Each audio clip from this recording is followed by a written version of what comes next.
قبلہ شاہ صاحب بیٹھے ہیں، علامہ توقیر الحسن باجوہ صاحب بیٹھے ہیں. یہ فقہ کی کتابوں میں لکھا ہے کہ جب مسجد کی صفائی کی جائے نا تو جو مسجد کا کوڑا ہے نا، ظاہر ہے نکلے گا نا کوڑا کا، ریت ہوگی، مٹی ہوگی، کچھ اور بھی معاملات ہو سکتے ہیں. تو فقہ کی کتابوں میں لکھا ہے کہ جو مسجد سے نکلنے والا کوڑا ہے اس کوڑے کو اس جگہ نہ پھینکا جائے جہاں عام گھروں کا کوڑا آتا ہے، کہ مسجد کے کوڑے کا بھی ادب کرنا ہے کہ یہ اللہ کے گھر کا کوڑا ہے. اس لیے حضرت ادب کیا کرو، ادب کیا کرو، ادب کیا کرو. ادب پہلا کرینہ ہے محبت کے کرینوں میں. اس لیے جب کبھی اللہ جل شانہ کے گھر میں آنے کی توفیق ہو جائے نا تو اپنی آوازیں پست رکھا کرو، یہاں آواز بلند نہیں کرنی ہے. یہ بہت بڑے بادشاہ کا دربار ہے، تو وہ کیونکہ ملک ندیم تھا، یہ اللہ کا دربار ہے، اس نے تو یہاں ہی کہہ دینا تھا نا جو کہہ دینا تھا. کہا یہاں بھی جائے گا لیکن آپ کو خبر نہیں ہوگی آپ کو کس انداز میں کہہ دیا جائے گا. کیونکہ بزرگوں سے ہم نے سنا ہے کہ وہ کسی کو لاٹھی لے کر مارنے نہیں آتا، لیکن کیا کرتا ہے بندے کو مت پٹھی ڈال دیتا ہے پھر. اس لیے ہمیشہ حضرت اس کا ادب کرنا ہے، اس کا احترام کرنا ہے. میں نے جب پڑھا نا کہ حضرت سیدنا عمر بن خطاب امیر المومنین رضی اللہ تعالیٰ عنہ آپ مسجد کی صفائی خود کیا کرتے تھے، آپ مسجد کی صفائی خود کیا کرتے تھے. اس لیے حضرت اس گھر سے پیار کرو، اس گھر کی خدمت کرو، اس گھر کو سجاؤ، اس گھر کو سنوارو. جس کسی نے بھی اس گھر کی خدمت کی نا تو حضرت پھر وہ خالی نہیں رہا کبھی بھی. یہاں حضرت دنیا کے 2 ٹکے کے جو چودھری ہیں ان کی کرو تو کچھ نہ کچھ مل ہی جاتا ہے حضرت. وہ یہ تو حضرت بادشاہوں کے بادشاہ کا گھر ہے حضرت، تو اس کی کرے گا تو اسے نہیں ملے گا حضرت، اسے اتنا ملے گا کہ نسلوں سے بھی ختم نہیں ہوگا. لیکن دکھ کی بات یہ ہے کہ حضرت آج چودھریوں کے درباروں کا بھی تقدس قائم ہے، آج چودھریوں کی مجلسوں کی بھی رونقیں قائم ہیں.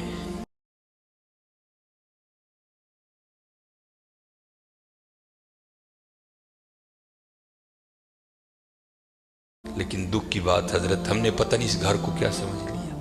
نہیں حضرت وَأَنَّ الْمَسَاجِدَ لِلَّهِ، یہ اللہ کا گھر، یہ ایسا گھر ہے حضرت اگر آپ آ کر خالی بیٹھ ہی جائیں نا، کچھ بھی نہ کریں، صرف آ کر آپ بیٹھ بھی جائیں گے تو جتنی دیر بیٹھے رہیں گے آپ کے نامہ اعمال میں نیکیاں لکھی جائیں گی.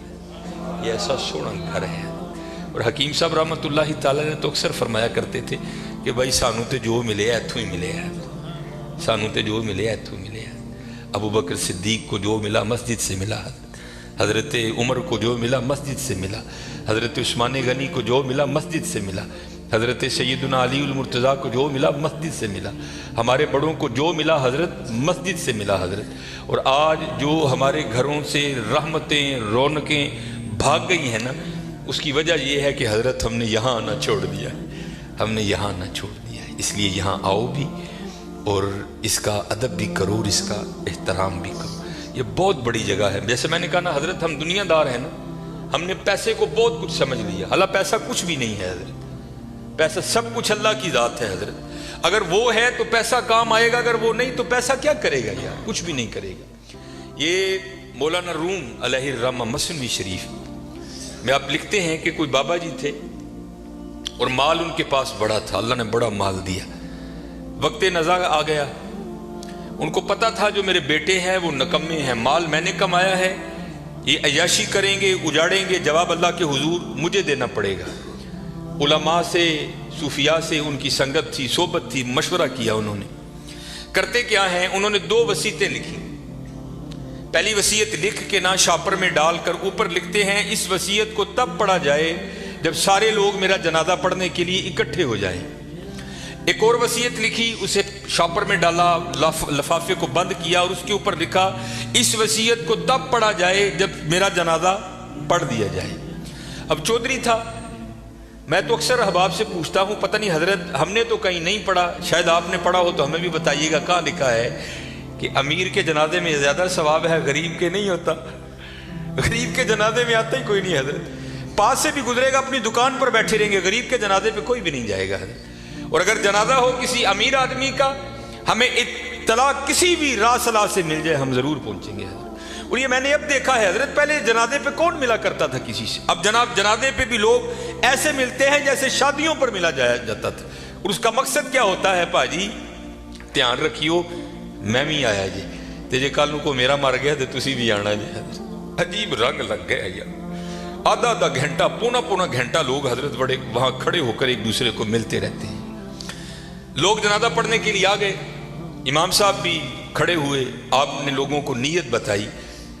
تو جو بابے کا بڑا بیٹا تھا نا وہ کہتا ہے مولوی صاحب ابا جی اور نے 2 وصیتاں کیتیاں نے.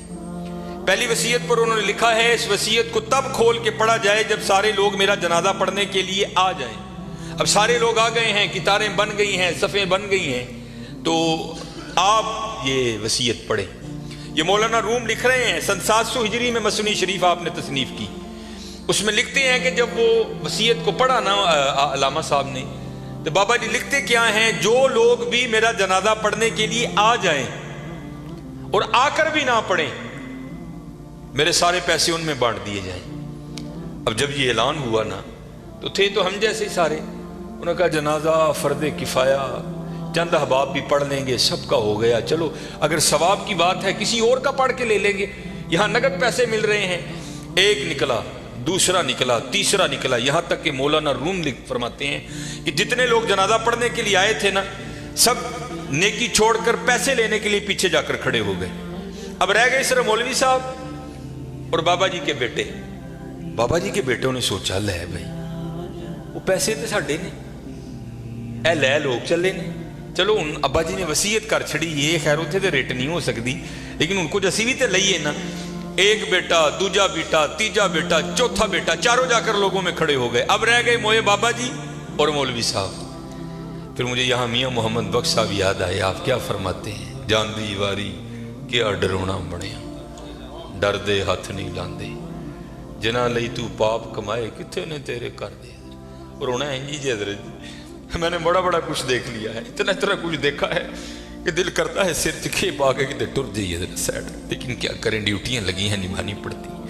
میں نیا نیا گیا نا جو باگڈا کلونی، امیر آدمی، لینڈ کروزر، پراڈو، جناب سجے کھبے، میری بھی تھوڑی فرقی گھوم گئی، بڑی محبت ملی جناب. اکثر بڑے بڑے نام جاتے ہوئے وصیت کر گئے کہ سانو غسل جڑا نافذ صاحب دین گیا.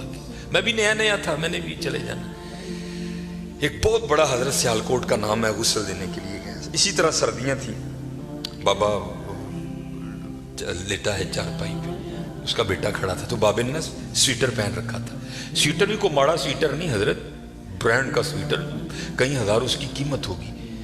تو میں نے بڑے بیٹے کو کہا، میں نے کہا گل بات سنو، جو تیرے ہاتھ میں یہ جو ایپل کا موبائل ہے نا جس کی قیمت اس وقت بھی 1.5 لاکھ سے اوپر ہے، یہ بابے کی کمائی کا ہے. یہ تو نے ہاتھ پہ راڈو باندھ رکھی ہے نا، یہ بابے کی کمائی کی ہے. جو تیرے پاس لینڈ کروزر ہے نا، یہ بابے کی کمائی کی ہے. اور یہ وہ بابا ہے کہ جس کو ولی ہونے کی تیرے لحاظ سے سند اللہ اور اللہ کے رسول نے دی ہے. یہ جیسا بھی ہے تیرے لیے ولی ہے. ذمہ داری میری ہے جے تو کہیں تو میں بابے دا سویٹر اینی تینوں لا کے دینا وا کہ بابے نے تکلیف نہیں ہوئے گی، تو سویٹر تو رکھ لے، بابے دا سویٹر ہے، ایسے صدقے تیریاں موجاں نے پایا کر. یہ مسجد میں بیٹھا ہوں حضرت، منڈا کہتا نا نا حضرت مردے دیاں شیواں نہیں پائی دیاں. میں ظالما لوکاں نے مردہ تیرا تے بھائی یار کی کرن دے. انہوں نے کہا نہیں میں نہیں مردے دی شے پانی ہے جناں لئی تو پاپ. یہ میاں صاحب نے ایویں نہیں لکھے حضرت، آپ نے بڑا مشاہدہ کیا تھا زمانے کا. جناں لئی تو پاپ کمائی کتے نے تیرے کر. خیر حضرت کینچی میرے ہاتھ میں تھی، میں نے سویٹر کاٹ دیا. نیچے وہ بابے کے کپڑے آئے، اور وہ بھی بابے نے کیمبرج کے، مجھے برانڈ یاد ہے آج بھی، کیمبرج کے بابے نے کپڑے پہنے ہوئے تھے. ہاف وائٹ کلر کی شلوار قمیض تھی بابے کی. میں نے دوسرے بیٹے کو کہا اسی طرح میں نے کہا ساریاں مجاہدیاں ہیں، اب بابے دی شلوار ہے قمیض میں لانا رکھ لے یار، کدی کدی تبرک سمجھ کے پائیں یہ میرے والد دی. اس نے بھی یہی کہہ کے انکار کیا. پھر جب غسل دینے کی باری آئی میں نے کہا بتاتا میں ہوں غسل کیسے دیتے ہیں. اے او ابا جی مونڈے تے بہ کے تسی ٹرنا سکھیا سی، اے او ابا جی انگلی پھڑ کے تسی ٹرنا سکھیا سی، اے او ابا جڑا کدی تانوں مری کھڑدا ہی، کدی نران کھڑدا ہی، کدی کاغان کھڑدا ہی، کدی انگلینڈ لے کے گیا، کدی سڈنی لے کے گیا. میں دسنا وا غسل دو. تینوں بیٹوں نے غسل دینے سے انکار کر دیا. کچھ بھی نہیں حضرت، یہ اسی طرح ہے، اسی طرح ہے. اگر اس سے پیار کرو گے وہاں بے وفائی کرو گے تو اسی طرح ہے، اسی طرح.